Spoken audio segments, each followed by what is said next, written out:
Dobrý deň. Tu je tým ESVC a vy sledujete videoprehľad, v ktorom s vami zdieľame najdôležitejšie udalosti v histórii rozvoja strunovej dopravy a spoločnosti ESVC za predošlé týždne. V tomto vydaní uvidíte: riešenia UST boli prezentované na fóre v Indonézii. Nové ocenenie ESVC Lídri dneška. Podcast s Alexejom Suchodojevom. Nestrácajme čas a hneď prejdime k prvej udalosti. Podľa tlačového strediska UST Incorporated, bezpilotná doprava UST sa stala súčasťou 19. ročníka ITS Asia Pacific Forum v Džakarte. Podujatie je venované vývoju inteligentných dopravných systémov v ázijsko-pacifickom regióne.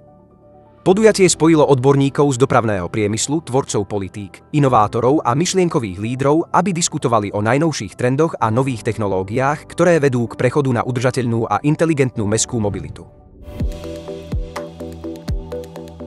Spoločnosť ESVC sa zúčastnila ocenenia Lídri dneška. Za osobné úspechy, službu spoločnosti a účasť na spoločensky významných projektoch sa udeľuje členom podnikateľských klubov, politikom, známym osobnostiam vedy a kultúry, diplomatom, ale aj predstaviteľom módy a športu.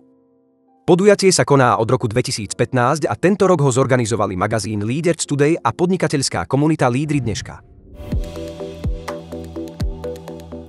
Na návšteve u Eleny Pichuškinej, moderátorky novej epizódy One to Sky, bol spoluzakladateľ sociálno-venture ekosystému Alexej Suchodojev.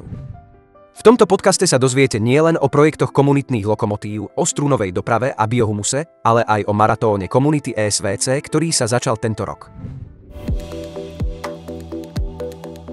To boli pre dnešok všetky najdôležitejšie správy. Určite nezabudnite dať like tomuto vydaniu a zanechajte komentáre. Dovidenia.